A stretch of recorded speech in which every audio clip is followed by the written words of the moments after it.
We're going to get started. I already screwed up. I was supposed to announce the Vice President of Bolivia has already entered the room, and we wanted to welcome him.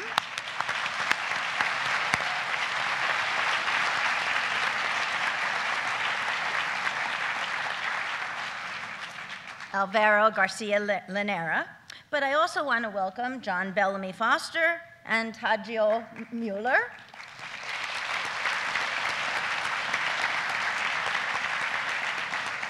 And also Dr. Bruno Bastiles. I think I said it right. Did I say your name right, Bruno? Bastiles. Okay, who will be our translator tonight. Okay. My name is Kathy Mulder. I'm in the economics department at John Jay College of Criminal Justice, which, yes, does have an economics department. And we have a radical economics department, I'm pleased to say. So, yes, all of us.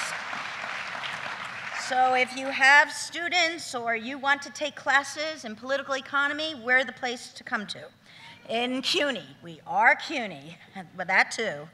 Okay, so I'm a member of the Left Forum Executive Board, and on behalf of the board, we thank you all for coming, and we thank the panelists for coming. This has been a wonderful conference with multiple panels. I don't even know how many, there, hundreds of panels, thousands of participants, all the attendees, and lots of students this time, so that was interesting too. And we actually had a group of John Jay students that I'm so proud of that talked here. So first I'd like to thank the other executive board members. If anybody's here, raise your hand or say hello. Here we go. There's a couple of us. There's Stanley and Nancy. And okay. Thank you. This is our major thing, right? And this is our closing plenary. I also want to thank Pace University for hosting this event. That was very nice. I want to set special thanks to our conference coordinator, Seth Adler, who is probably running around here somewhere doing something. But Seth, I am thanking you if we're on video, and the rest of the staff. He's got a huge staff. But particularly what I'm going to recognize are our special volunteers. So if I call your name, volunteers, would you please stand up to be acknowledged? Marcus Gretsch. Yeah. Okay. We could be here all night if we'll hold the applause to the end. How's that, okay? Because this could take a while. Amber Johnson, stand up.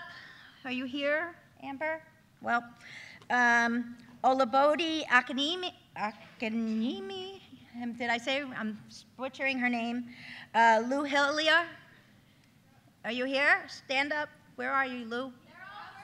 They're all working, okay. They're all working, okay? Leander Marcano, Carlos Mejia, Samantha Desiree, yay, there's Carlos, okay. Siobhan Delva, okay? David Nelson, outside, they're all outside, so bring in the volunteers. Carissa Davies, are you in? Anybody, are any of the volunteers here? Okay. George A. Garza, Braden Cooks, Wycliffe Coward, Aparna Rishi. Okay, there she, okay. George Chakwezi, that was a hard, James Green, that's an easy name. Kathy Acevedo. Yeah, you're here, Kathy? No? Okay. Alana Fry, Mia Ragazzino, Scott Lamort, Ashante Mejia, Pavitra Mehta, Mark Lipkuman, and Eric Goldhagen. Well, thank you all. Without their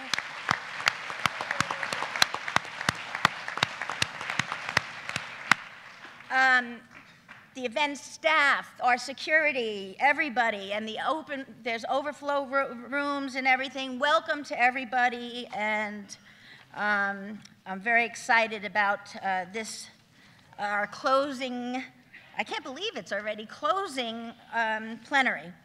Okay, so our first panelist is John Bellamy Foster, who is currently the monthly review editor, and he has been either in the co-editor or editor position since, I believe, 2000 or 2001, starting with an interim job, and then he became the great editor. He is an author of many books. Here are three he brought with him: The Endless Crisis, What Every Environmentalist Needs to Know About Capitalism, and Marxist Ecology are just three of his many, many accomplishments. If you look up his CV, it's 46 pages long, so I chose not to read it. I did read it, but I'm not to read it here.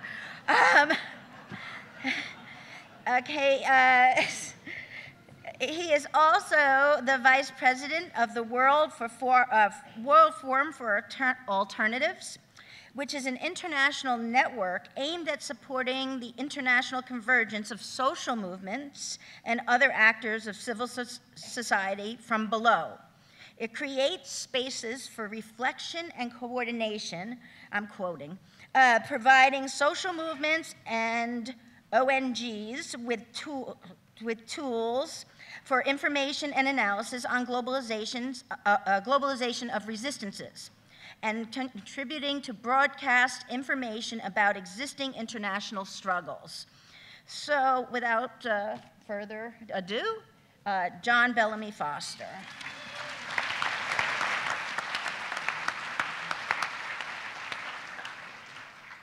Hello, my talk is called The Epical Crisis. And the term epical crisis was introduced by Jason Moore to deal with periods in which economic and ecological crises intersect or merge. And we're certainly in the greatest epical crisis in the history of the world. And I wanted to point out a couple of manifestations of this to start with. First of all, we're all aware of the phenomenon of financialization. And in Marxist terms, we talk about financialization as the shift from an economy that was geared to MCM prime, that is money, commodity, money, more money, and to an economy that's geared to just money, more money. That is, there's no commodity in between. We are moving towards an economy where finance and speculation dominate the whole system. And when we talk about that, we talk about the displacement of what's sometimes called the real economy or production. Production and the real economy are becoming less important as in the driving force of the system. And in sense, use values are taking a secondary place. We can also see another phenomenon that's happening, and that could be called the denaturalization of the economy. If the sector of production itself is increasingly distorted. So Marx's general formula of capital, MCM prime, is also giving way to what we could call MC superscript K M prime. That is, the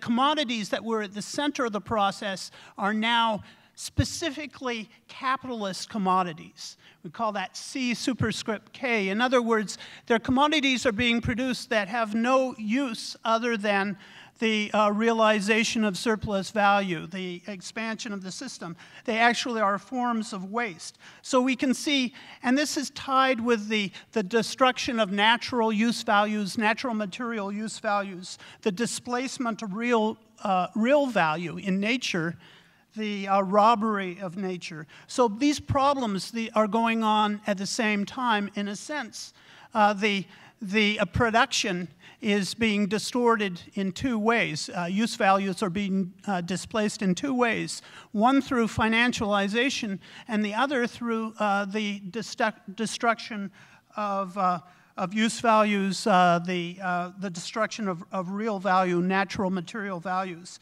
which is at the center of the ecological crisis. Now, talking about the economic crisis itself, we can talk about it in terms of three mutually reinforcing trends: monopolization, stagnation, and financialization. And all of these are now happening simultaneously, and they are feeding into each other. We also can talk about a global labor arbitrage. I'll explain that, but a system of unequal exchange on the world scale will where imperialism in some ways is being intensified. First of all, in terms of monopolization, the 200 largest US corporations now account for 30% of gross profits in the economy, and that's up from 15% in 1950. And at the world level, the 500 largest global corporations account for about 40% of world revenue, which is up from less than 20% in 1960. So we've had this phenomenal monopolization going on at both the national and, even more importantly, at the global level. In terms of economic stagnation, we have a situation in the United States, but also in all of the countries of the triad, the United States, Canada, Europe, and Japan, where there's been a growth slowdown, so that the rate of growth was higher in the 1960s than in the 1970s. The real rate of growth was higher in the 60s than the 70s. It was higher in the 1970s than in the 1980s and the 90s. And it was higher in the 1990s than it was in the first decade of this century. And it's likely to be higher in the first decade of this century than it is in the present decade. So the entire capitalist economy at the center is slowing down, and this is fundamental. We have conditions of extreme market saturation, problems of surplus capital absorption, overaccumulation of capital. We have huge amounts of excess capacity that inhibit investment, and all of this is tied to the growing inequality in the economy.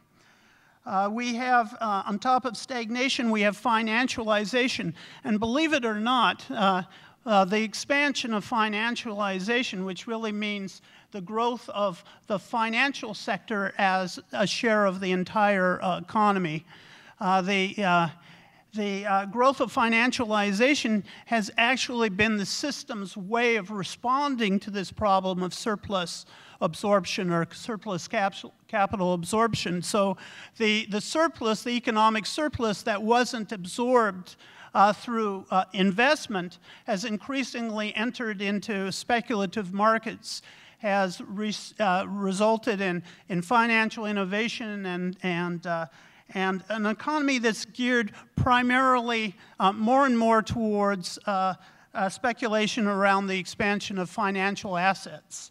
And although they talk about financial crises, and of course financial crises have occurred throughout the history of capitalism, as a trend, financialization as a trend is something unique to our time. Since the late 1960s and growing in the 70s and 80s, the financial sector of the economy has grown by leaps and bounds over the decades. And so the financial superstructure of the economy keeps on getting bigger and bigger. It's not simply a question of financial bubbles. It proceeds by way of financial bubbles, but each one is greater than the one before, and the process continues. And so we can talk about the stagnation financialization trap. They feed into each other. This has resulted in what we call the new era of monopoly finance capital, particularly in the center that started around 1980 It's really transformed at that time. You have the stagnation financialization trap. The only way the system has of dealing with stagnation now is financial inflation, but that creates bigger crises and problems and can't overcome the problem of stagnation.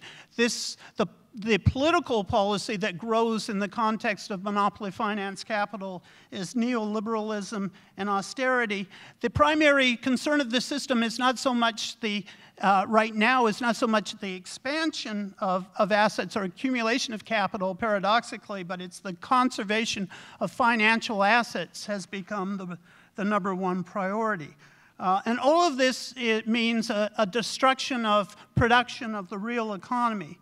At the global level, we have the global labor arbitrage, which is, this is a term that's used within business and finance to explain, it's their term for unequal economic exchange, for unequal exchange. Basically, capital is migrating to those parts of the world that have the lowest wages, or more accurately, where the differences in wages is greater than the difference in productivities. And so, and you have an enormous capture of value in the third world. They get very, very low wages, and in terms of the systems of accounting, value added is almost non-existent in terms of workers' wages in the global south. The Chinese workers who assemble the iPhones account for only 3.6% of the manufacturing cost of the iPhones, and there's a 64% profit margin as a result. So this is a system of unequal exchange, value capture, imperialist rent.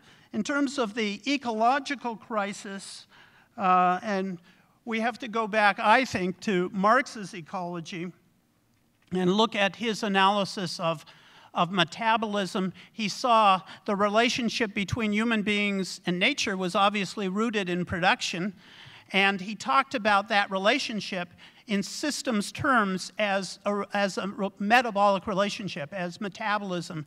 He was the first one to introduce the concept of metabolism into a kind of systems ecological theory.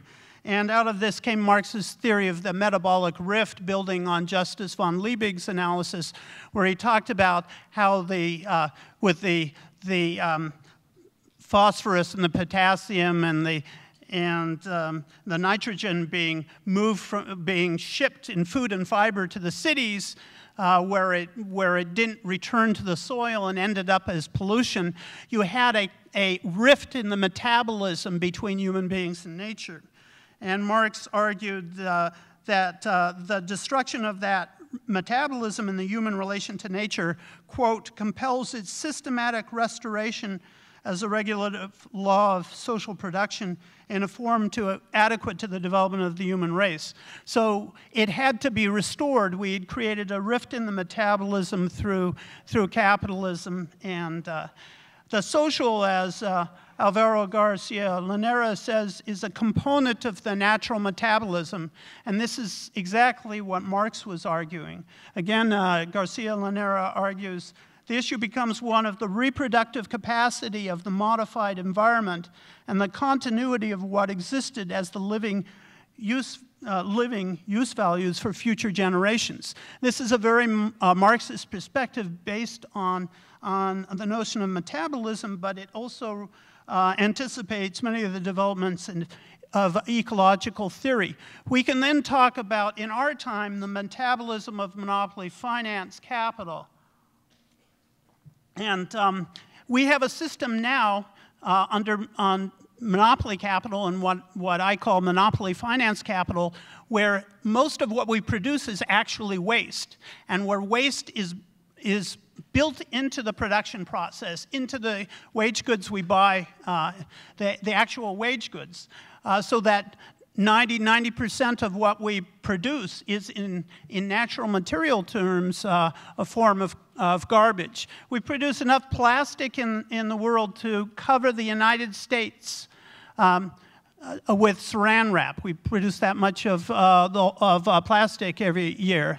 we in every sense, that the use values that the wage goods that workers are compelled to buy include all sorts of marketing costs that are really the penetration of the sales effort into production and have nothing to do with actual use values.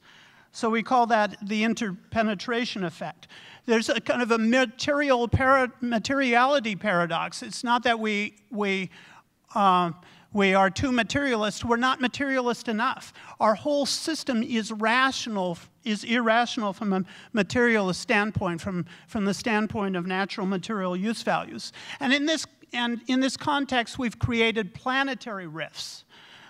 Scientists talk about 9 planetary boundaries, the climate that are being crossed, and you could say there are rifts in these planetary boundaries.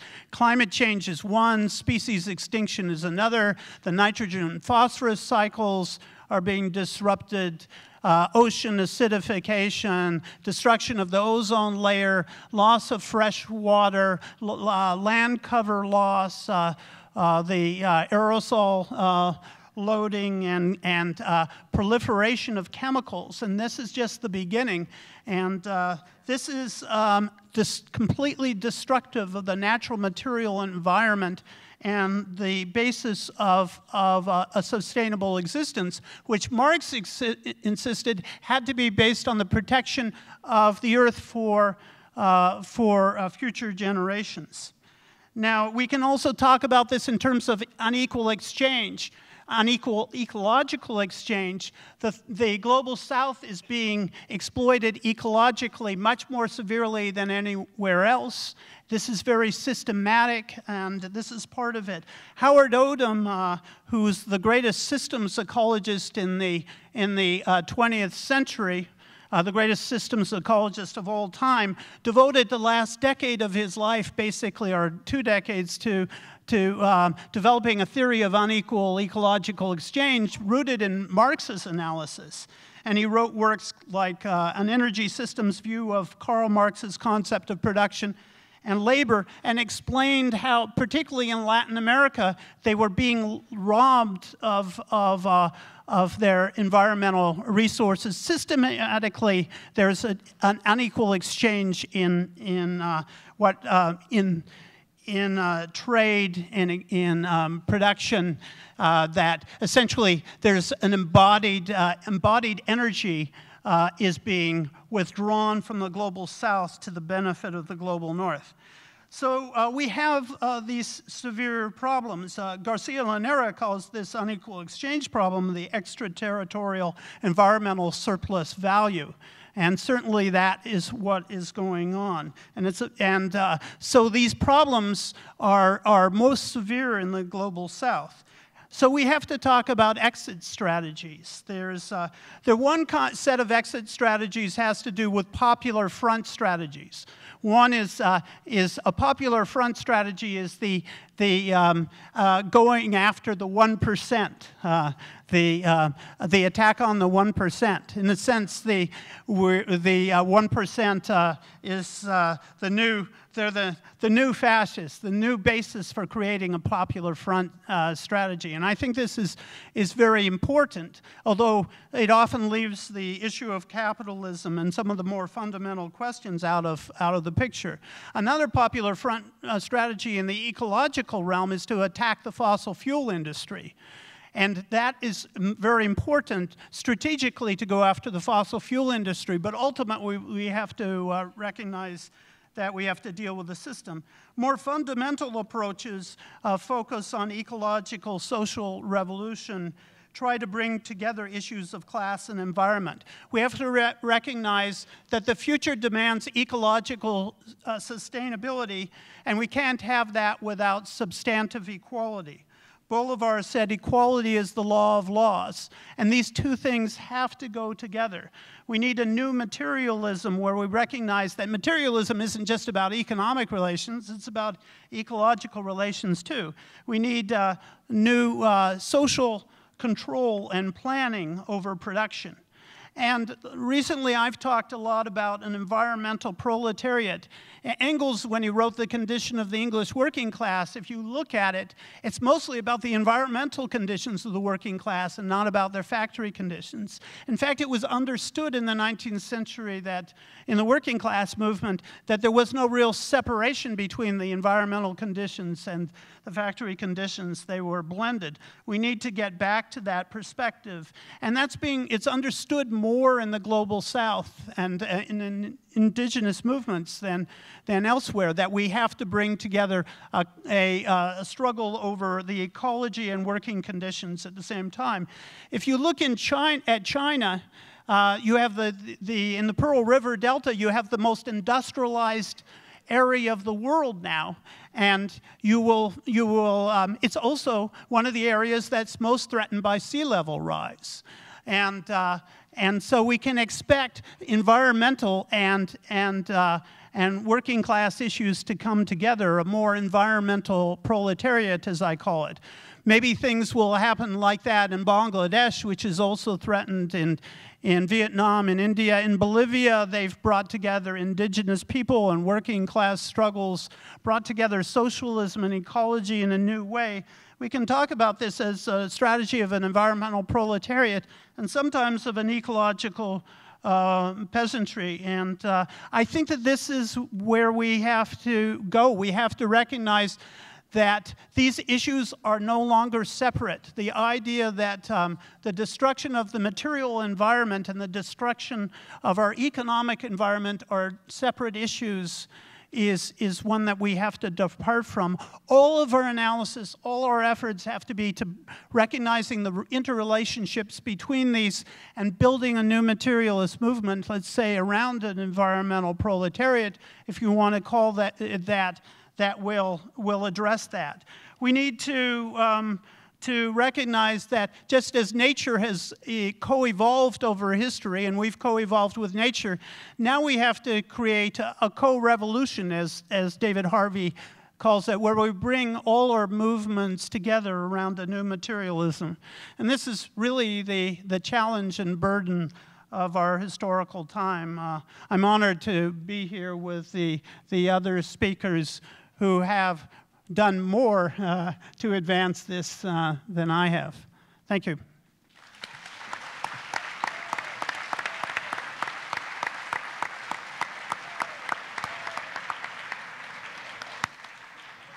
Well, thank you, John. I forgot to mention that John is also came far away to be with us. He's a professor at the University of Oregon.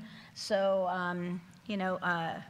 all these, our panelists have come from far and wide, so I thought that was important to note. Our second speaker is Tadgio Mueller, who is a political scientist, climate justice activist, and translator living in Berlin. He escaped the clutches of academic wage labor. I wrote that a long time ago. Okay. But that's okay. We kind of understand that. And he now works as a research fellow for the Rosa Luxemburg Foundation.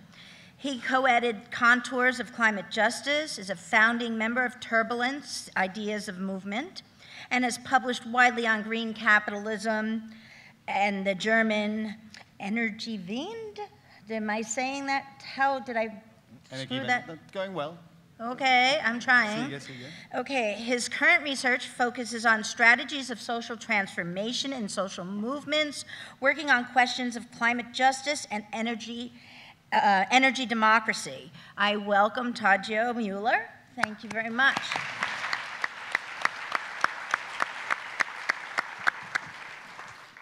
Thank you, Kathy, and thank you for the invitation. It's a great honor to sit on this distinguished panel and to be able to speak here to all of you.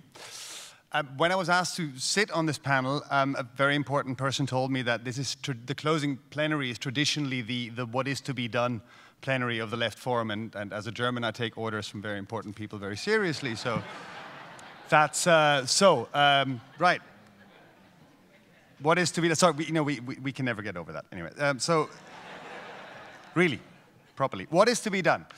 When she opened this conference, Nancy Holstrom asked the same question. And in her very inspiring presentation, she, however, took one turn that I wasn't quite able to follow.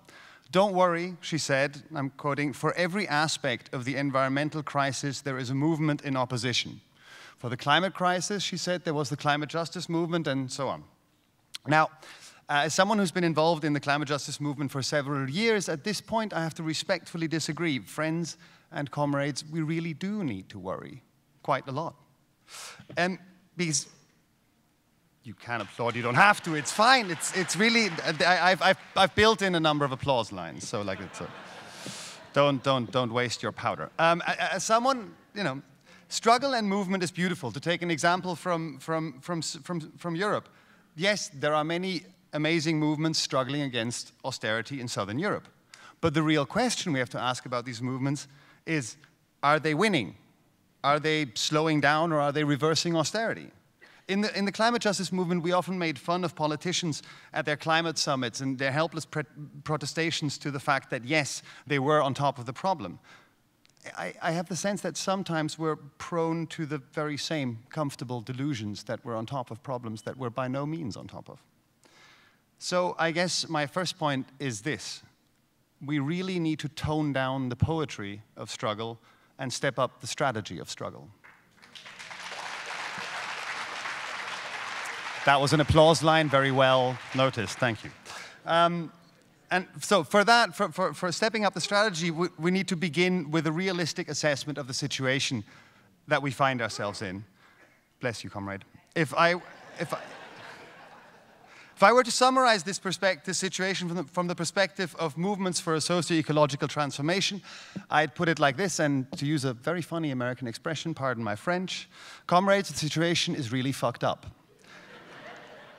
At the end of this conference about ecological and economic transformation, and after what John's been saying, I'm sure I don't need to go through the list of dreadful figures to mention the various planetary boundaries that we've already transgressed.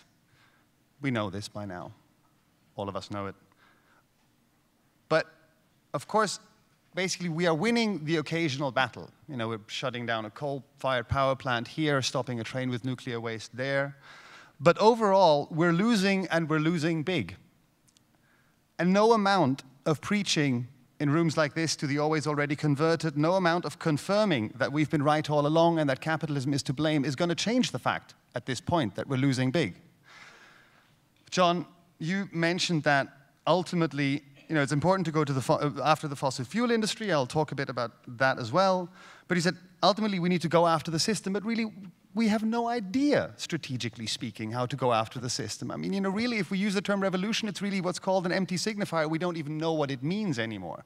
So when we say going after the system, we need to fill those terms with some meaning. And also, another aside on John's presentation, I dare say that there is more than a little debate about the extent to which Bolivia has managed to integrate ecology and socialism. So things aren't quite as easy. So, before the COP15 climate summit in Copenhagen in 2009, we climate justice folks, we kept telling the other side that the time for what we call business as usual is over. Well, if what we are saying about the urgency of the ecological crisis is correct, then the same applies to us. Because if business as usual is over for them, it has to be over for us as well, and we need to realize that, and that can't just be empty phrases. That means we need to change what we are doing, we need to change the way we are doing it. Because otherwise, we're actually hypocrites. So, this crisis, or the crises in fact, have shown that our analysis is right, as it has been for so long, you know, about the economy, about the ecology, we've been right. But we need to do much more than be right, or left, as it were. You know, we need to start being right and effective. That's, I think, the main thing I'd like to say. We need to start being effective, and to that, we need to think about strategy. Because if we don't think about how we are effective, we are no longer the anti-systemic transformative movements we once were and still hope to be. Otherwise, we'll end up as little more than a historical footnote relevant to few people but ourselves. And we shouldn't be prepared to accept that, I think. Okay, so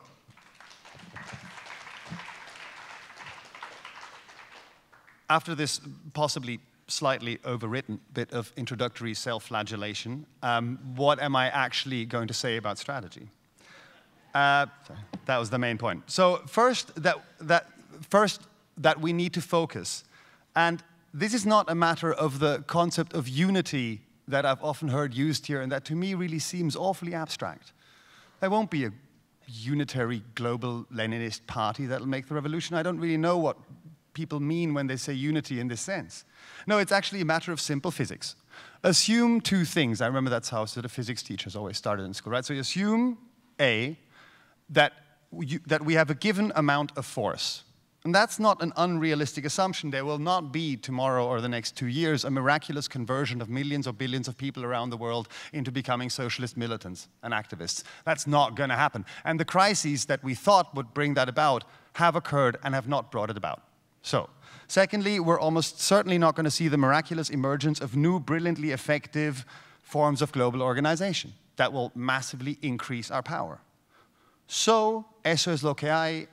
The mosaic of trade unions, environmentalists, academics, militants, gardeners, whatever. That's what we have to work with right now. That's the given amount of force.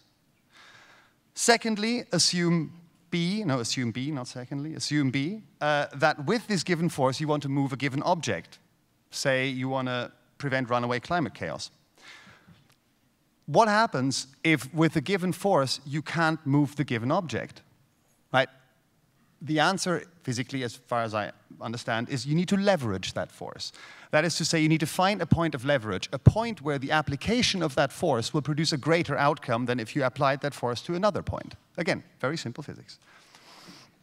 And once you've identified that point of leverage, you need to apply all available force to that point in the hope of moving that given object, moving the rock, preventing runaway climate chaos. One example that I'm fairly familiar with, but I'm sure there are many, many others, would be from the German anti-nuclear movement. There were lots since the 70s, many very energetic militant fights against, not just militant fights, also very moderate and friendly and, all sorts of, in a diversity of tactics, people were fighting against nuclear power plants. But what they ultimately realized, that the weak point of the nuclear industry was the question of nuclear waste. We all understand why that's the case. It's got to be put somewhere. It'll be there for millennia and millennia and millennia. And they got to put it somewhere. And in Germany, there's no Yucca Mountain where very few people live and where it's hard to organize a blockade. But Germany is a fairly tightly populated country. So we said, okay, that was 35 years ago. So folks said, it's a question of nuclear waste. That's the one point that if we apply maximum strength, we can maybe actually stop this industry from producing. Another example in this country, and well, also Canada, sorry, so in North America, would be the struggle against the Keystone XL pipeline. That's some seriously brilliant strategic thinking that's gone into that. Because people were there, who are the allies? Who are the constituencies who have the interest and the capacity to mobilize against that? And where do you apply force to achieve the maximum outcome? That's the kind of strategic analysis we need.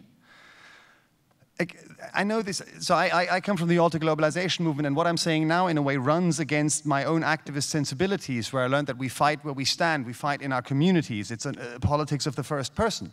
But say, take the example of Spain and the Spanish Civil War in the 1930s. People, anti-fascists from all over the world, didn't travel to Spain because it has very nice weather. They traveled there because fascism, European fascism, was weakest in Spain, and the forces arranged against fascism were strongest in Spain. Now, I chose this example consciously because I know they lost. But identifying a point of leverage, even if you identify that point correctly, doesn't necessarily mean that we will win. But we should at least bloody well try. Which leads to the next question. What might that point of leverage be? And quite briefly, I think it ought to be the energy sector. And the climate justice movement and the climate movement has been focusing on the energy sector for a long time. Why? First of all, fossil fuels are the foremost cause of the climate crisis. Secondly, energy is the key socioeconomic and ecological issue. So it's both, basically I'm saying it's both a social and economic issue and an ecological issue. Everybody needs energy for everything. Lenin, I think, once defined communism as Soviets, I'm looking at my friend Rodrigo because he told me about this quote, I think it's Soviets plus electrification or the other way around. But it's basically sort of, back then already was clear that control over the energy sector was an absolutely crucial part of social power. Also, energy is the crucial relay between human labor and nature. In any coming society, nature and energy will be scarce. So who controls it holds the key to power. And maybe most importantly, because the energy sector is a sector where we can do much more than just say no. Here, we have a viable option to oppose the madness of endless fossil nuclear expansion, a decommodified, democratic, community-controlled renewable energy system. So, to be sure, renewable energies aren't some kind of techno-fix. I mean, they won't solve all the problems, but renewable energies, by virtue of the logic inherent in the technology, are much more amenable to decentralization and or a democratization of power and energy. It's much easier to imagine a community building a few windmills in their backyards than and much more desirable than a community building a nuclear power plant in their backyard. So, in short, I'm proposing that we focus as much as we can our forces on the fight for an energy transition that is ecological, social, and democratic.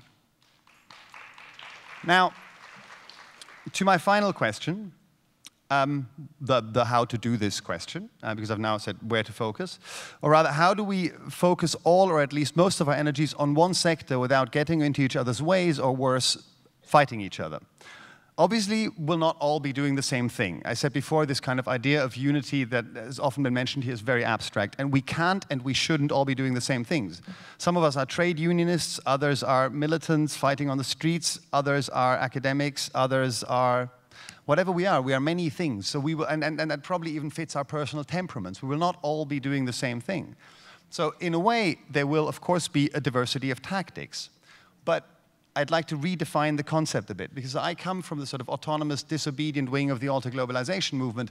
And back in the days when we used the term diversity of tactics, it usually meant that we wanted the moderates to be quiet when we blockaded or broke things, you know.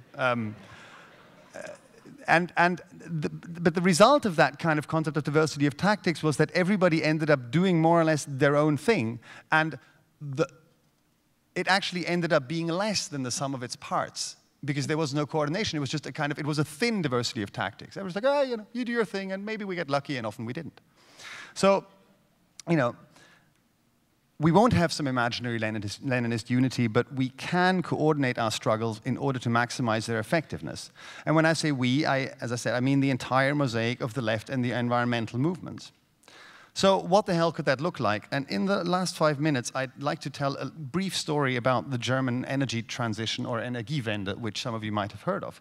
I'll start with 2011 and the disaster in Fukushima.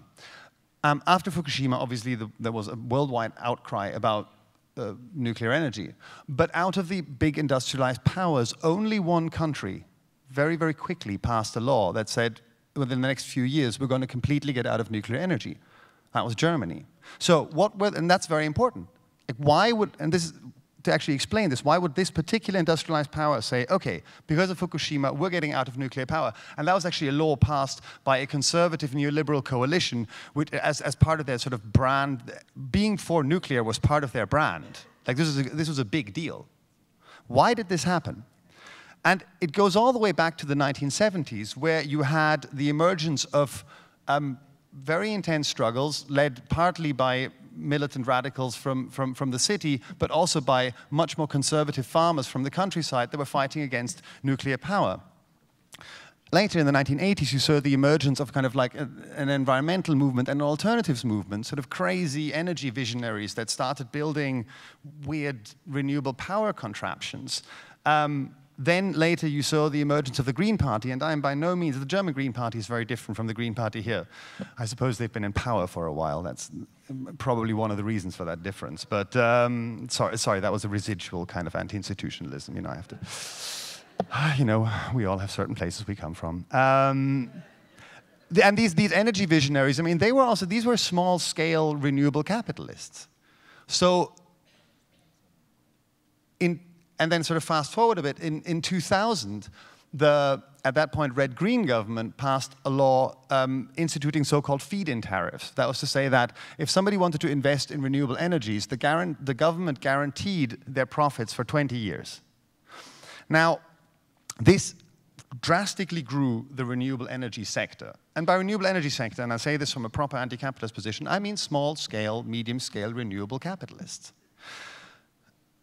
All of these forces, the anti-nuclear movement, the environmental movement, the alternatives movement, they created a social consensus against nuclear power and for renewable energy, and one that's also very skeptical of more fossil fuels.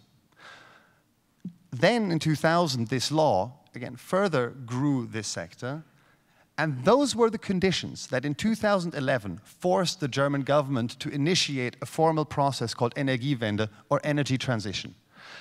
And the result of all of this 35 years of struggle is that today a full 20% of all electricity used in Germany comes from renewable sources. There are days when, on warm, sunny peak times, 100% of all electricity consumed in a major industrialized power comes from renewable energies.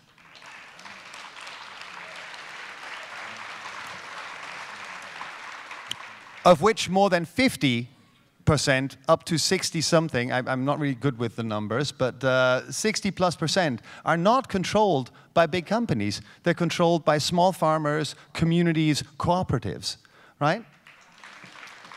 Now, for me, that was what I think of as substantive diversity of tactics, because the red-green government wouldn't have passed this feed-in tariff law without folks who 25 years before were fighting large numbers of police in some field somewhere in southern Germany, or without some energy visionaries creating renewable energy projects somewhere in the north of the country. And that, to me, is substantive diversity of tactics. Now, I think I've got like -1 minute left or something like that, but that diversity of tactics wasn't coordinated, and this process took 35 years. We need to be faster than that, so therefore we will have to coordinate, and that means folks from radical street movements, folks from the environmental movement, academics in think tanks, and small-scale renewable capitalists, communities who invest in renewable energies, and folks who sit in local and maybe other parliaments. I mean, I know, you know, the parliament in this country is pretty fucked up, so...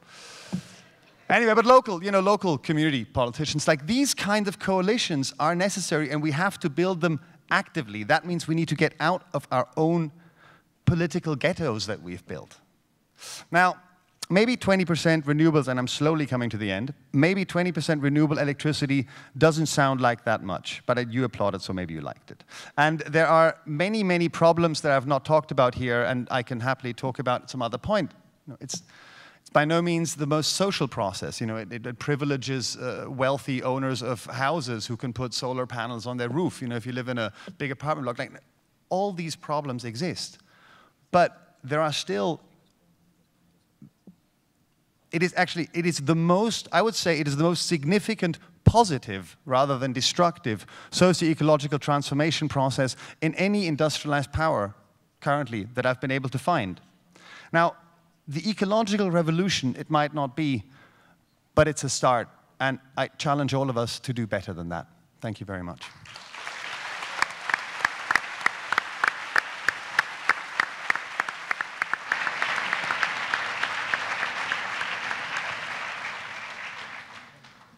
This is exciting. What great talks so far. Thank you both. Okay. I would like to introduce Bruno Bastiles. Bruno is a professor of Romance Studies at Cornell University, and he has his PhD in Romance Languages and Literatures from University of Pennsylvania. And before working at Cornell, he held positions as an assistant professor at Harvard and Columbia Universities. He's authored quite a few books. Badiou and Politics, The Actuality of Communism. He has also translated Alain Badiou's Theory of the Subject, and we welcome him, and Philosophy for Militants. So we welcome him. He is going to be our translator for the Vice President. So welcome to Bruno. Thank you very much.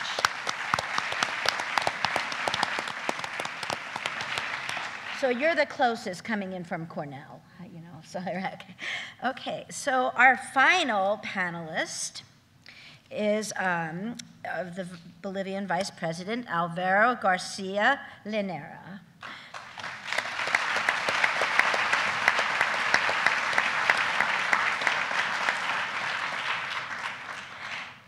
He is a scholar and activist who studied math at the National Autonomous University in Mexico, which is in Mexico City. After which he returned to Bolivia and joined various social movements, and he was subsequently imprisoned for about 5 years.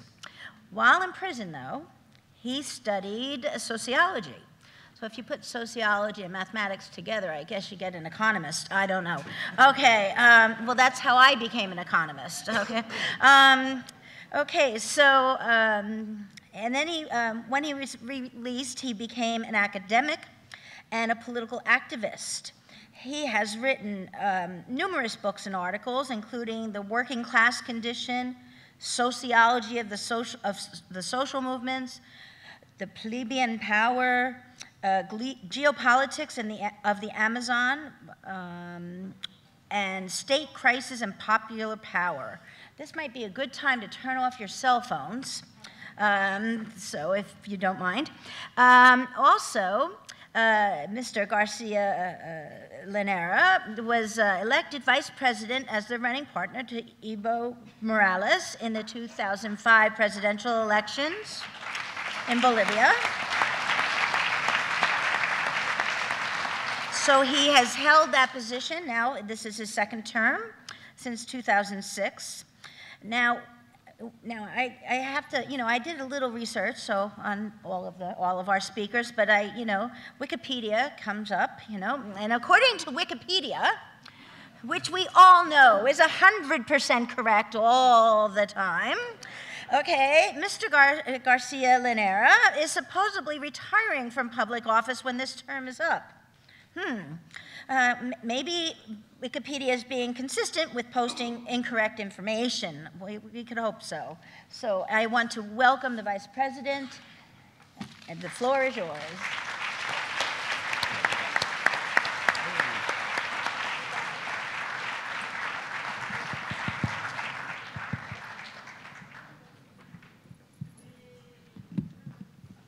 Muy buenas noches a todos ustedes. Un saludo muy especial a John, a Tadeo, a Catherine, a Bruno y a cada una de las personas que se ha hecho presente el día de hoy. He's greeting everybody here, the people, panelists, and everybody in the audience.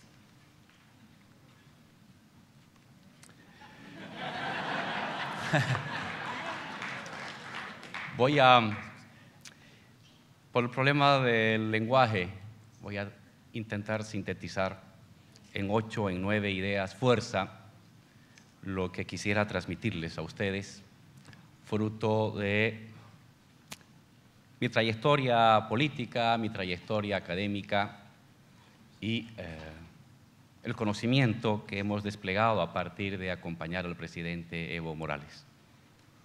I'm going tonight to try to summarize in 8 or 9 key ideas part of my personal trajectory, both political and academic, as well as the knowledge that we've been able to develop or unfold as a result of accompanying President Evo Morales. Primera tesis. El capitalismo de fines del siglo XX ha adquirido una medida geopolítica planetaria absoluta. First thesis, that capitalism since the end of the 20th century has acquired a global planetary geopolitical dimension. Como lo reflexionó Marx en 1850 con la apertura de la ruta comercial de California a China, el mercado capitalista se ha redondeado en el siglo XX, creando un circuito mundializado tras la caída del muro de Berlín. El circuito de la economía financiera también ha adquirido una irradiación igualmente planetaria.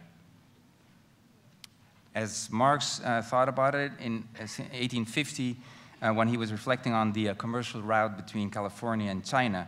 Now the capitalist market has completed itself, has rounded itself out in the 20th century, and this circuit is now also completely globalized or become worldly.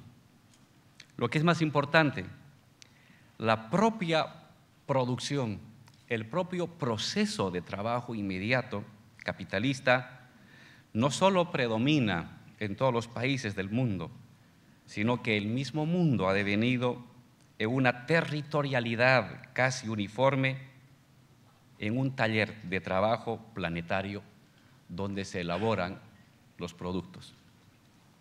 What's more important, not only the process of production of concrete immediate labor has become influenced by the capitalist world system, but also the world itself has become one planetary territoriality dominated by the same logic.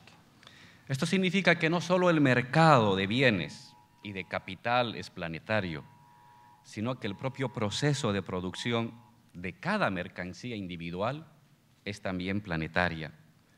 Hoy ya no hay más mercancías made in Estados Unidos o made in China. Hoy hay mercancías made in world, made in el mundo, hecho en el mundo. This also means that it's not just the goods that circulate on a global scale, but the process of production of commodities itself is now planetary. So there are no more commodities made in the US or made in China, but in a sense, all commodities are now made in the world. Esto significa, esta es la medida geopolítica del capitalismo, es el mismo mundo entero. This means that the geopolitical measure of capitalism is now the world itself. Esta nueva etapa del capitalismo mundial se sostiene en tres pilares y en tres contradicciones, con efectos de carácter político, social y cultural. This new stage of world capitalism is based on three pillars and three contradictions that are both political, social, and cultural in nature. Primera de esos pilares, segunda tesis. Voy a usar la categoría de Marx del capital, subsunción formal y de subsunción real del trabajo al capital, que diferencia que la subsunción formal es el control de un proceso productivo externamente y subsunción real, el control del proceso productivo interna, material, procesual, técnicamente. First pillar of this new phase of capitalism, and also the second thesis that he's going to propose today, he's going to base it on the categories from Marx's Capital, formal and real subsumption of labor under capital, where formal subsumption means the control of a productive process externally or from without, and real subsumption means in the actual process internally capital penetrates the very shape that labor takes. La segunda tesis sería entonces que estamos presenciando una subsunción formal de procesos de trabajo agrarios, comunales, no capitalistas, precapitalistas, bajo el mando de la acumulación capitalista. So the second thesis would be that we are in the presence of a formal subsumption of agrarian and communal forms, of non-capitalist forms of labor under the logic of capital. Y no solamente como proceso hacia la subsunción real, sino como proceso continuo, ininterrumpido, permanente y reproducido en el tiempo. And not only as a process that moves towards real subsumption, but as a permanent, continuous, ongoing process of formal subsumption. Hablamos entonces de una territorialidad capitalista planetaria con huecos, es decir, de una subordinación de procesos, conocimientos precapitalistas a la acumulación capitalista, una especie de acumulación primitiva, permanente y expandida del capital. So we're talking here of a planetary capitalist territory, but with holes, in the sense of pre-capitalist forms of knowledge and production that are being formally subsumed in a kind of permanent, ongoing, and expanded primitive accumulation. Esta subordinación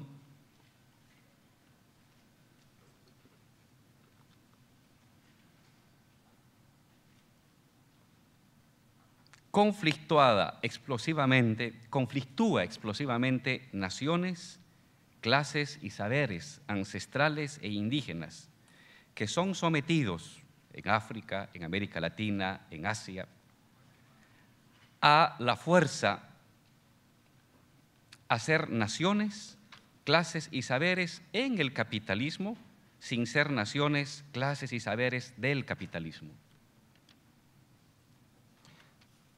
So this subordination produces a certain explosive, it realizes itself in an explosive and conflicted way by forcing nations and classes and communities that are ancestral or indigenous and that are located in Africa, Latin America, or Asia to form nations or classes or communities in capitalism, but not of capitalism. El indianismo político estatal en Bolivia, el indianismo resistente en México, en Brasil, las luchas campesinas e indígenas en otras partes del mundo son una visibilización activa de este pilar y de esta contradicción de la nueva etapa del capitalismo. What is in Bolivia called indianismo, Indianism, or indigenism, in the case of Bolivia, political and at the level of the state, but also persistent indigenous movements and struggles in Mexico or Brazil give shape to this first pillar within the new phase of global capital.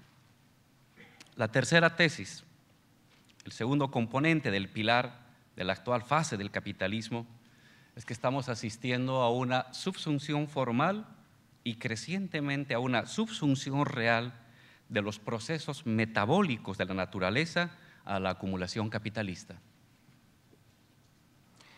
So the second pillar or component of his presentation, and also the third thesis, we are assisting at a formal subsumption, and increasingly or ever more, we are presenting a real subsumption of the metabolic processes of nature to capitalism.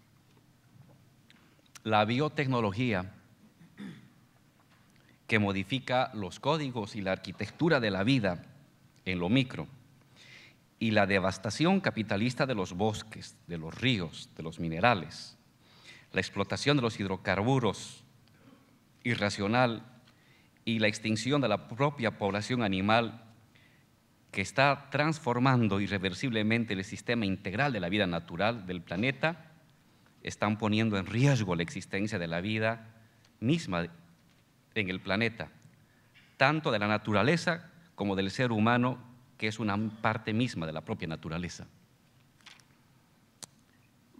Biotechnology that modifies the very code of life at the micro level, the destruction of forests and rivers and minerals, the destruction of fossil fuels, the extinction of animal species is transforming the global integral system of the planet, both in terms of our natural environment and the human being as part of this natural environment.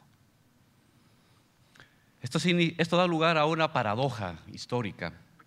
El capitalismo no solo se está volviendo naturalmente imposible a futuro, sino que juega a su propia autodestrucción. This also leads to a historical paradox. Capital or capitalism is not only naturally impossible to sustain in the long run or in the future, it also plays at self-destroying. Decimos que es a la larga naturalmente imposible porque no existe naturaleza capaz de sostener la producción de todos los productos que vemos en los escaparates, en las calles de Nueva York, para todos los seres del mundo que caminan en las calles de todos los países y las ciudades del mundo. I say that this is a process that's naturally impossible to sustain because no nature can sustain the production of the commodities and the goods that we see exhibited in the shop windows in New York City or in any major city in the world. Hay pues un límite natural a la locura del consumo desenfrenado, pero además la irracional producción irrestricta de todo lo que genera ganancia está conduciendo a una catástrofe irreparable de toda la biosfera planetaria.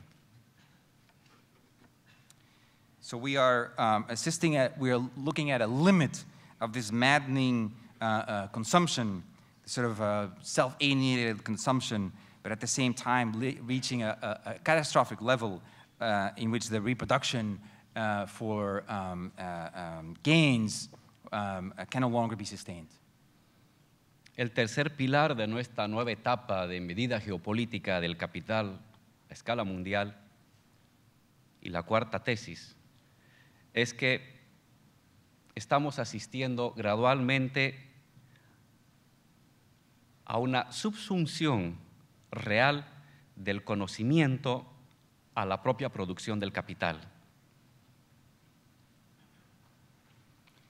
The third pillar of this new geopolitical phase of capitalism and the fourth thesis, we are assisting gradually or witnessing the gradual real subsumption of forms of knowledge to the production of capital. Cada vez más intensamente el conocimiento ha devenido una fuerza productiva de la producción capitalista. Y lo que algunos sociólogos llaman la sociedad del conocimiento no es en verdad otro modo de producción ni otro tipo de sociedad no capitalista. La llamada sociedad del conocimiento no es nada más que un momento previsible de la dinámica del capital que supedita las capacidades cognitivas y las fuerzas intelectivas de los seres humanos a la acumulación del capital.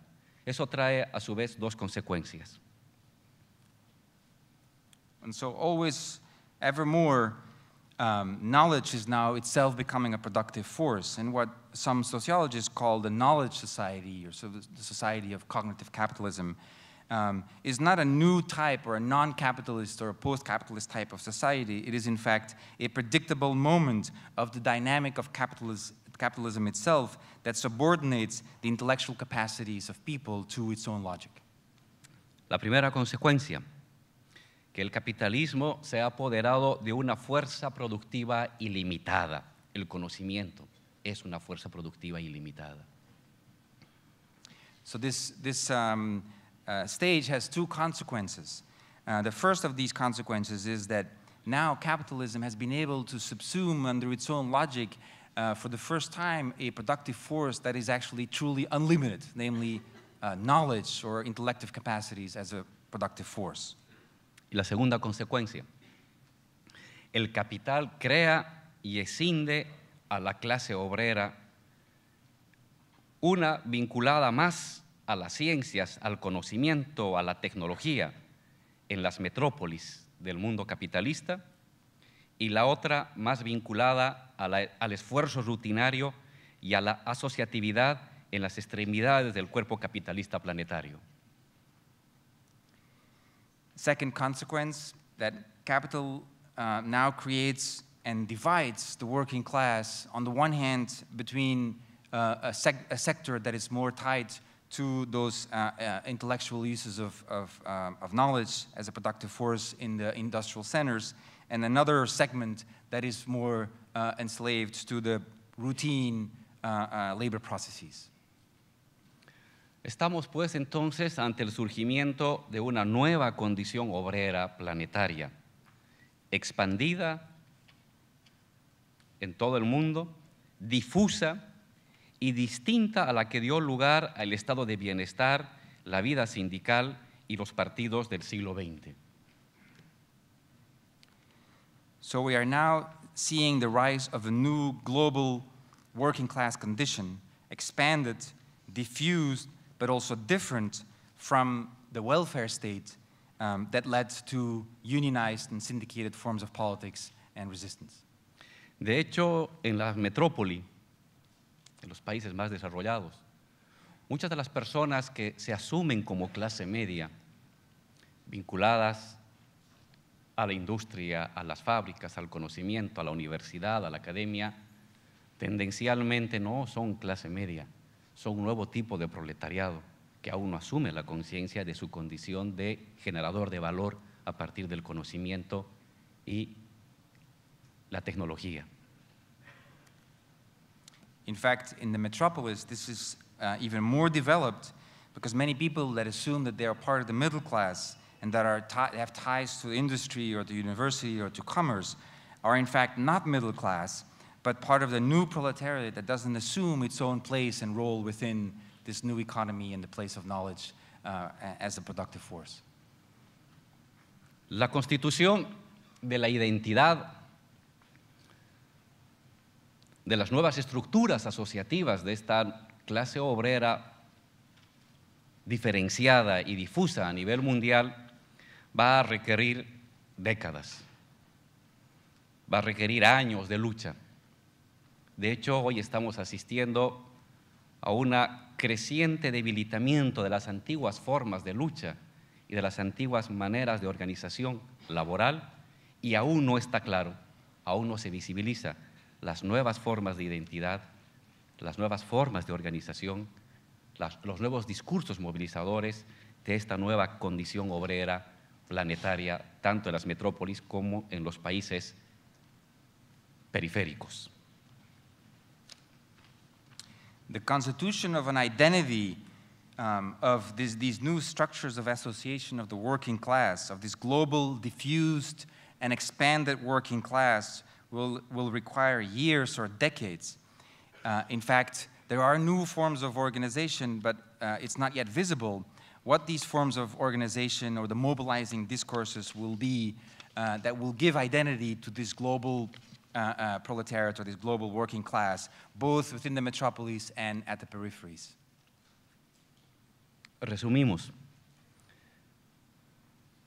Esta acumulación primitiva permanente está dando lugar a la emergencia en distintos lugares del mundo de luchas indígenas y agrarias que buscan resistir al avance del capitalismo, o en algunos casos se convierten en fuente de superación. Es decir, tenemos en este caso a lo indígena como una fuerza productiva del comunismo.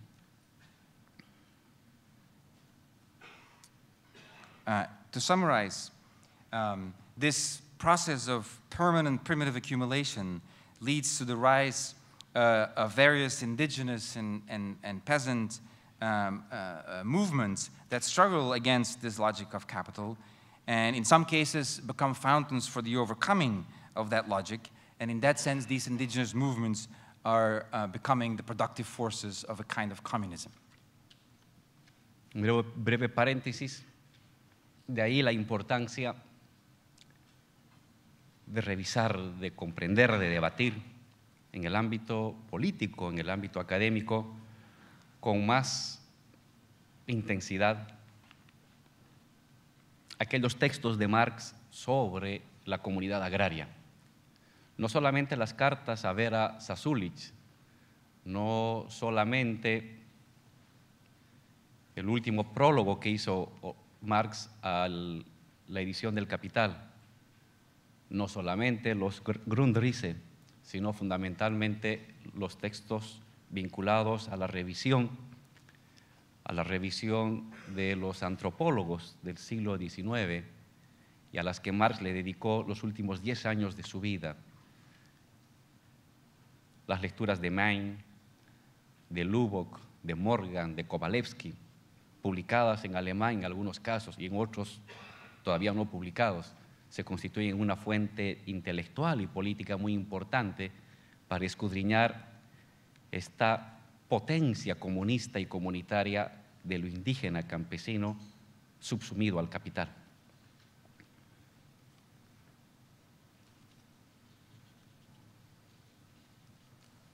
A brief parenthesis.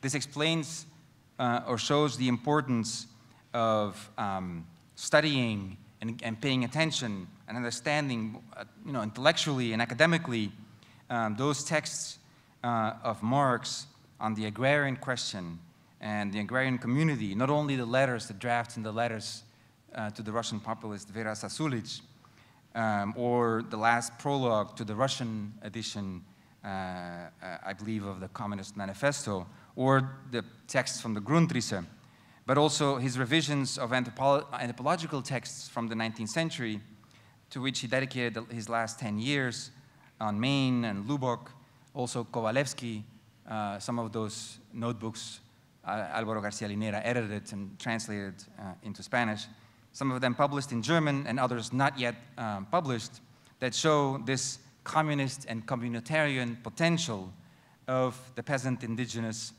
as they are being subsumed within the logic of capital.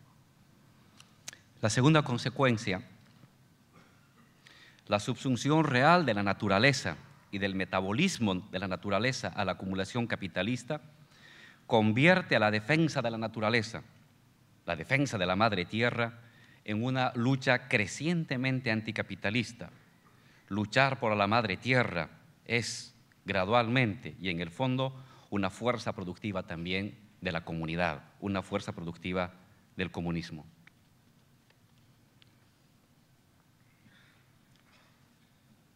So he goes back to the second consequence of this last thesis, which is that the real subsumption of nature, of the natural metabolism, also converts the defense, the protection of Mother Nature, of La Madre Tierra, of nature, into a constant anti-capitalist struggle, and shows that nature is also a productive force of community and of communism.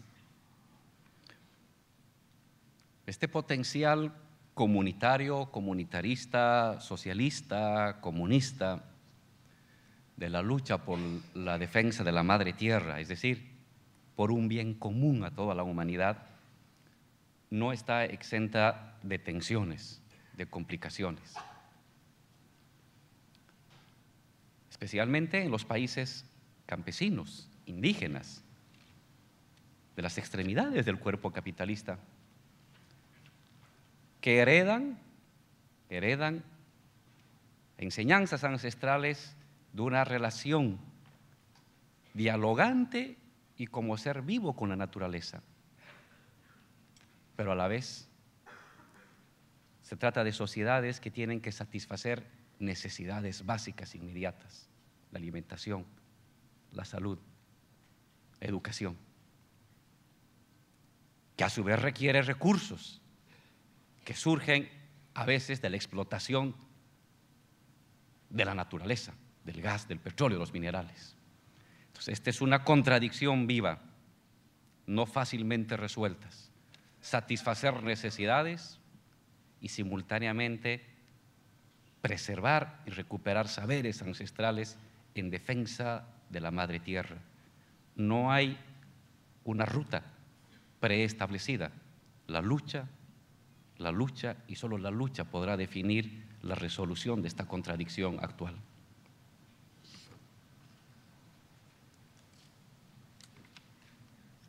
This potential, which he calls, communitarian or socialist or communist, for the creation of a common good that would be common to all of humanity, is not exempt of tensions and contradictions, especially in places where indigenous and peasant communities are dominant, that Alvaro Garcia Linera also calls the extremities of the capitalist body. And they teach us ancestral lessons for a dialogical relation with the living being of nature itself. But also, in those countries, there are basic needs for food and health, education, that often rely on natural resources, such as fossil fuels or minerals, that leads to a vital or ongoing, alive contradiction that is not easily resolved, There is no pre-established path for solving this contradiction. Only the struggle will define the answer to this contradiction. Por último, como resumen de estos tres pilares, la subsunción real del conocimiento a la acumulación capitalista da lugar a una nueva condición obrera planetarizada, más numerosa que antes, más expandida, pero a la vez más fragmentada, a la vez más difusa socialmente y más propensa a actuar como multitud que como corporación. The third, sort of, as a summary for these three pillars, the third pillar, the real subsumption of knowledge that produces this new global working class that is more numerous, but also more expanded, but also more fragmented and diffuse, and makes it creates a propensity to act more like a multitude than as a corporation or as a collective unity. La quinta tesis que quiero compartir con ustedes es que en esta etapa del desarrollo capitalista, las fuerzas productivas de la sociedad no solo son cada vez más unilaterales y contradictorias, usando un concepto de Lenin, sino que también están deviniendo cada vez más en fuerzas destructivas de la propia humanidad. Fifth thesis, in this stage, the productive forces of society are not only becoming always more unilateral and contradictory, according to a thesis from Lenin, but they also increasingly turn into destructive forces of the very future of humanity.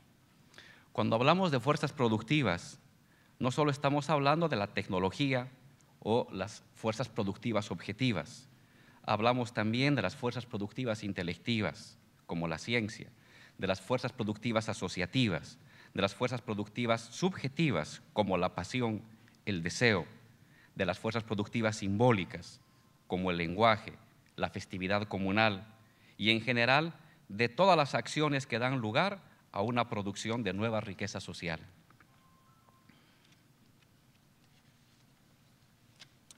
When I talk about productive forces, I'm referring not just to questions of technology or objective productive forces, but also intellectual productive forces, such as science, or forms of association, or subjective forces, such as desire and passion, or questions about symbolic forms and forces of production, the communal festivity, or in general, or for all forms that produce types of social wealth. En la actualidad, el capitalismo mundial está priorizando las fuerzas productivas técnicas y las fuerzas productivas intelectuales en detrimento de las fuerzas productivas asociativas, de las fuerzas productivas subjetivas, simbólicas, pero además de manera contradictoria, es decir, priorizando bienes para destruir la vida, bienes para destruir la naturaleza y a la larga a la propia sociedad y al ser humano.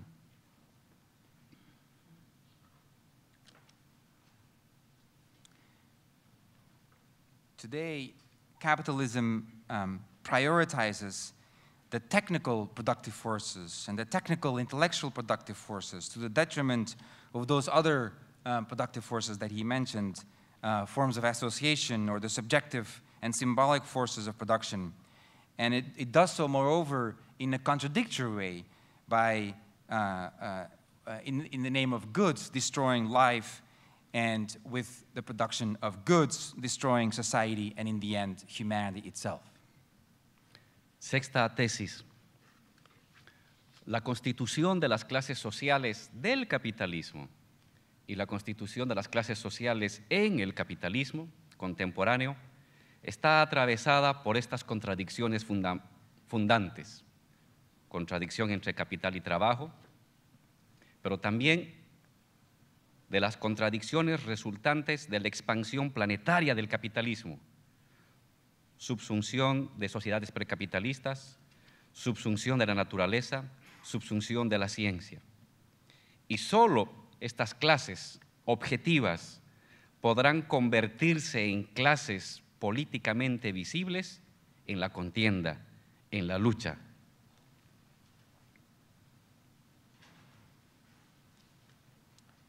Sixth thesis, the constitution of social classes of capitalism, but also in contemporary capitalism, is traversed by these contradictions.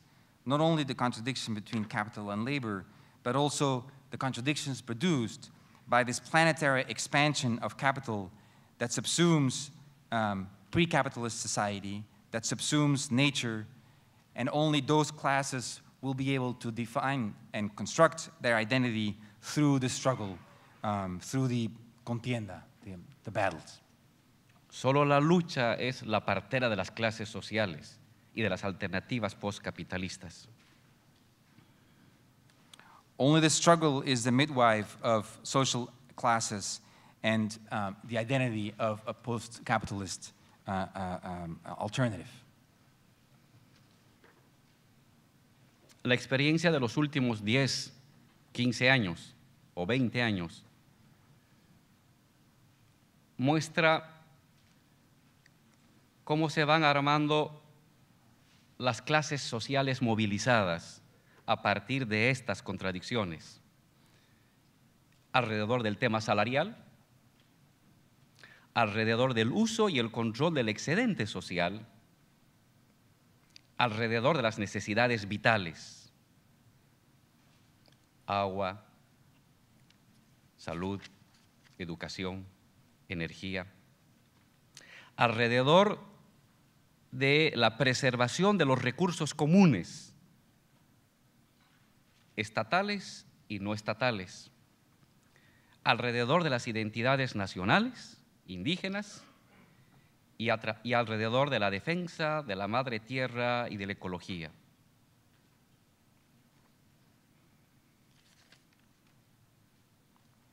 The experience of the last 10, 15, 20 years shows how this new identity, social identity in the political struggle takes shape around questions of the wage, around questions of the management of the social surplus, but also questions about vital needs such as water, health, education, energy, the preservation of common uses, whether state organized or not, as well as the indigenous national identities or nations for the preservation of Mother Earth and an ecological balance. Menciono estos 6 ejes movilizadores porque permite ver la complejización de la lucha de clases, que no solo se está moviendo alrededor de la relación salarial, sino que también se está moviendo alrededor de otros componentes que en muchos casos se vuelven tanto o más movilizadores de la gente y de su constitución como clase social movilizada. This shows the increasing complexity of the class struggle, which no longer revolves exclusively or only around questions of wage labor, but also refers to other component parts that are equally or even more mobilizing and aid in the construction of these social identities. En el caso de Bolivia, en el ciclo revolucionario y de las grandes sublevaciones del año 2000 al 2005, de hecho, los factores movilizados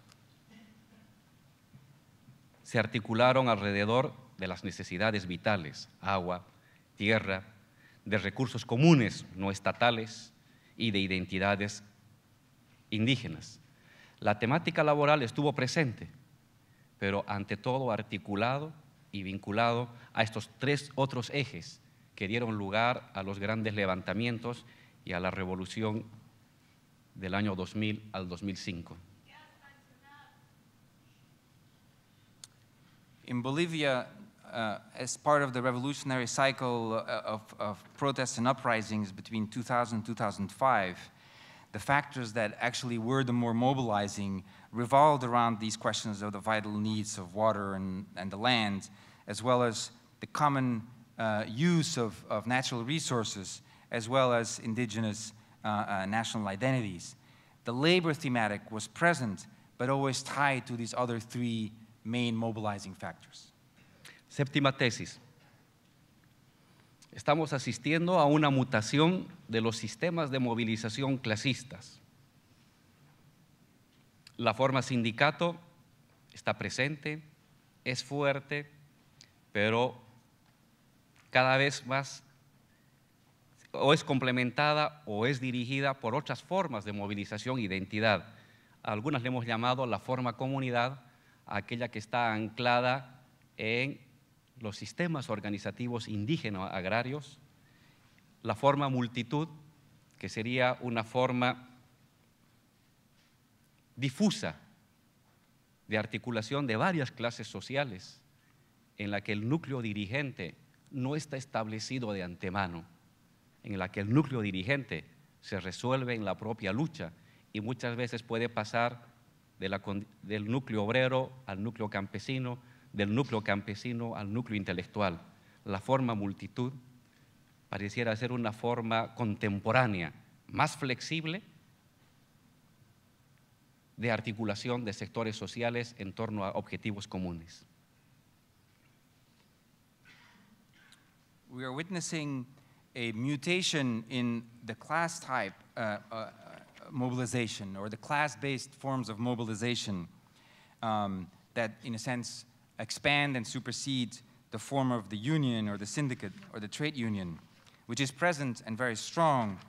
But we also now, and he mentions two other forms of mobilization, what he calls la forma comunidad, or the community form, which he has developed in one of his books, based on those agrarian and indigenous forms of self-organization, as well as a second form, which he calls the form of the multitude, which is more diffused and which mobilizes various social classes together, in which very often the leadership or the leading nucleus is not predefined, but can move, for example, from the working class to the peasants, or from the peasants to the intellectuals.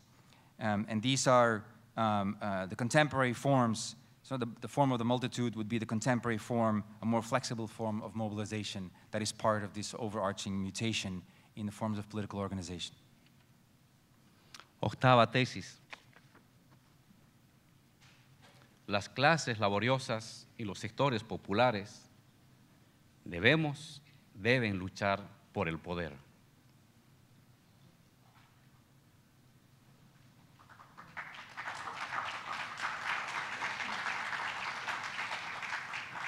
Eighth thesis, the working classes and the popular sectors, we must struggle for power.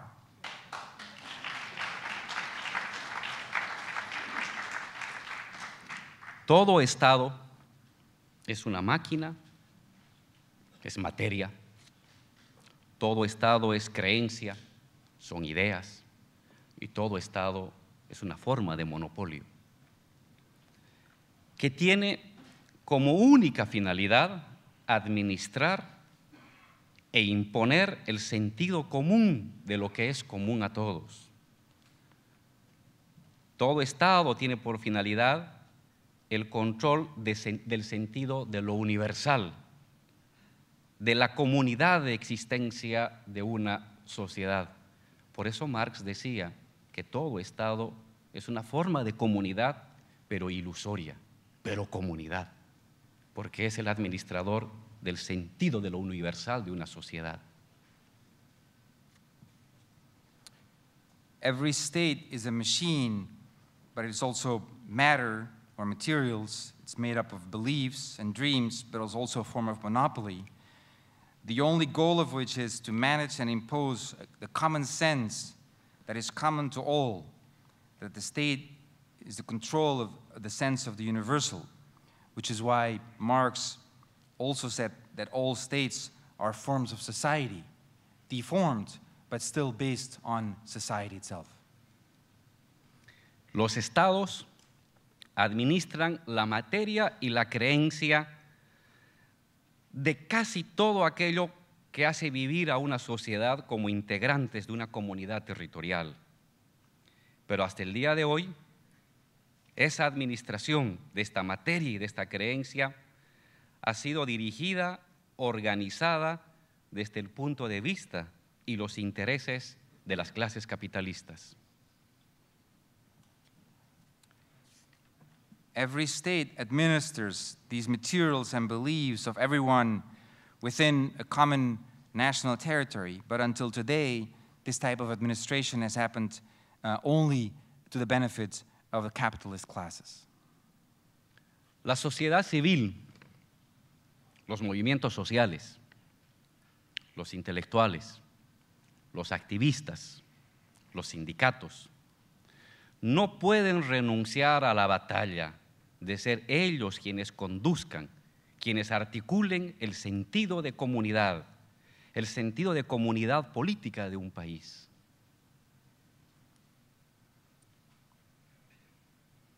Civil society, the social movements, intellectuals, activists, trade unions cannot renounce or give up this battle for being the ones who control this common sense that defines the universality.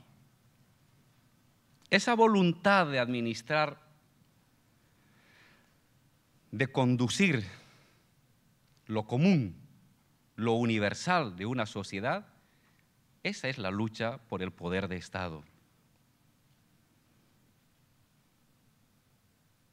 This will to govern or administer, but also to lead, to conduct the common or the commons, lo común, the universal of a society, that is the struggle for the control of the state. El núcleo de la lucha por el Estado, por el poder estatal, por construir un nuevo poder estatal, no es un tema de burocracias, es un tema de dirección moral e intelectual, como diría Gramsci, de la sociedad, es un tema de hegemonía.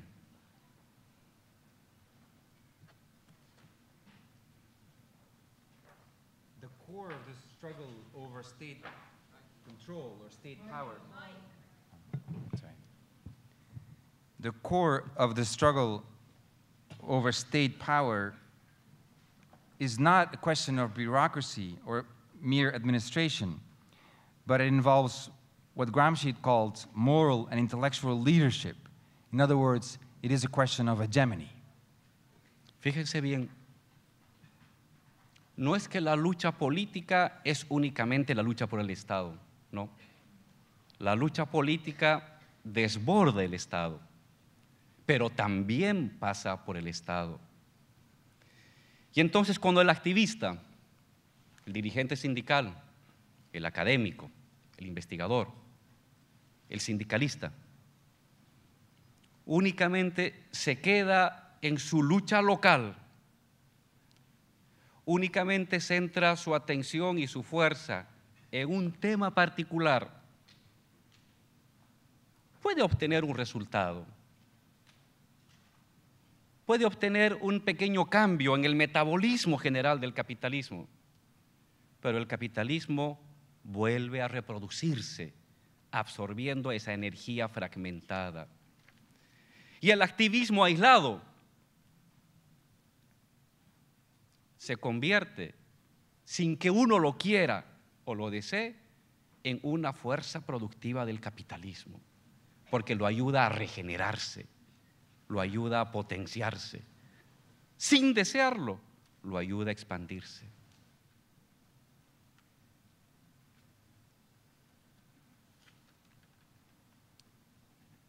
Of course, this is not to say that the political struggle is only about the state power. It is about the state power, but it also exceeds the state, even though it necessarily must pass through it. So when activists or trade unionists or academics only remain within their local struggle, or when they concentrate their energy on a particular theme, they may obtain some result or some small change in the metabolism of capital. But capitalism always reabsorbs those local energies. And so activists, then the isolated activists, most often without wanting to, turn into productive forces for capital, in helping it to potentialize itself, to expand, and in that sense, without wanting it, become a productive force of capitalism.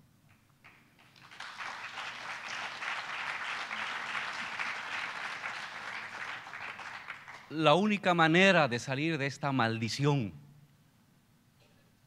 hegeliana, porque para Hegel todo lo que se objetiva se convierte en su contrario,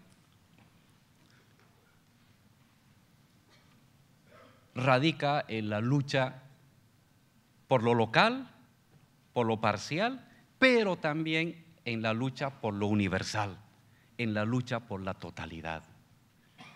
Si abandonamos la lucha por la totalidad y concentramos energías únicamente en lo particular, en lo parcial, en lo viable, solo en lo posible, nuestro trabajo se volverá en nuestra propia contra.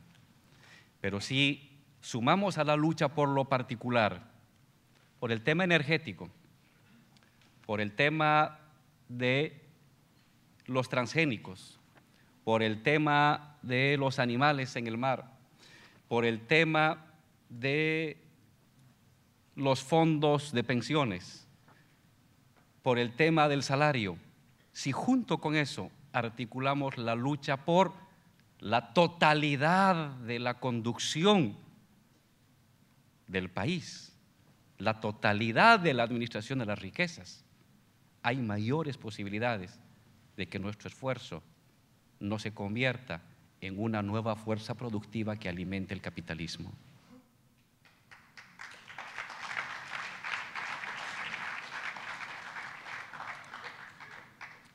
The only way out of this strange sort of Hegelian curse in which our own efforts turn back against us lies in the struggle where the local and the partial or the particular is combined with the universal, with a struggle for the totality. If we focus only on the particular or what is viable or what is only possible, our work will turn against us. But if we add to the particular issues and struggles over energy, over genetic modifications, over struggles of the wage labor, and we add to this the struggle for the totality of the administration of a country, then there are more chances that our work will not turn into a productive force of capitalism. Novena tesis y última. Necesitamos y los convocamos a construir un tipo de activismo molecular con voluntad de poder. Un tipo de activismo que no se quede en el lugar donde uno está. Un tipo de activismo que se esfuerce por expandirse, por convertir lo que hacemos en la academia en algo que también conozca el ciudadano de a pie, por convertir lo que hacemos en un sindicato en algo que también conozca y beneficie a los jóvenes, la mayoría que no tiene sindicato y que también son obreros y son proletarios, para convertir el activismo de una organización política en una región, en una localidad, en un tipo de activismo que se expanda a más regiones, a más localidades que se van interunificando. Especialmente a los académicos, a los profesores de las universidades.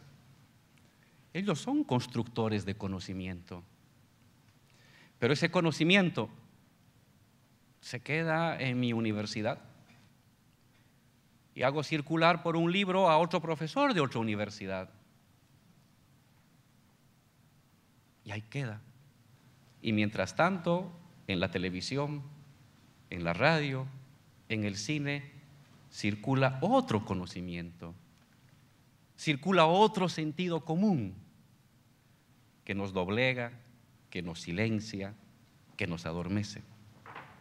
Activistas, profesores, organizaciones, sindicatos, tienen que asumir una voluntad de poder, una voluntad de irradiarse a todos los niveles, en todos los ámbitos, para que esas ideas y esas acciones también sean conocidos por otros y a la larga alimenten su esfuerzo por transformar el mundo.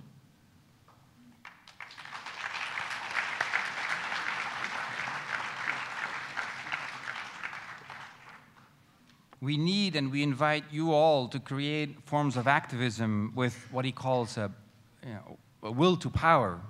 In other texts, he does sort of mention this as a perverse use of Nietzsche's concept, voluntad de poder, which is how will to power is translated in Spanish. We need activists to struggle to expand what we do, for example, as academics, so that it is known by a regular citizen, or that what trade unionists know and do is transmitted to the youth, who are often also workers who very often don't have a union. We need forms of activism to turn into political organizations that may expand from one region to other regions with which they can unify or interunify. And so, in particular, to academics or to professors, who are, of course, constructors of knowledge, but if that remains on a sort of microscopic, minuscule level, where they publish one book that they pass on to another professor, then at the same time on TV or in cinema or on radio, there's another form of knowledge that circulates, that then subordinates us or puts us to sleep or silences us. So we need activists and trade unionists and intellectuals and academics to acquire this will to struggle for power, to irradiate and expand to all domains so that these ideas are known by others and contribute to the struggle for emancipation. Muchas gracias.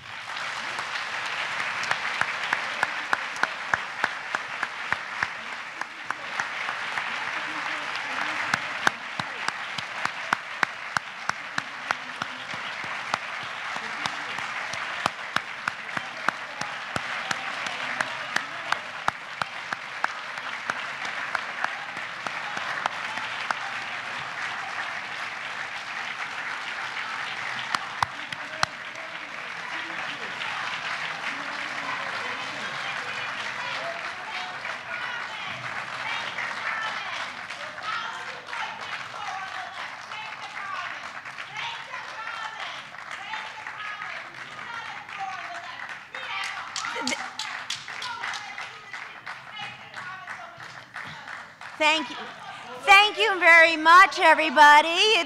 What would a lefty forum be? What would a left forum be without a little controversy? This is the left forum plenaries are not question and answer type things, and I apologize, but on behalf of the Left Forum Board of Directors, I want to thank you all for coming, and I want to thank the panelists, and thank you very much for coming, and thank the participants. Thank you all.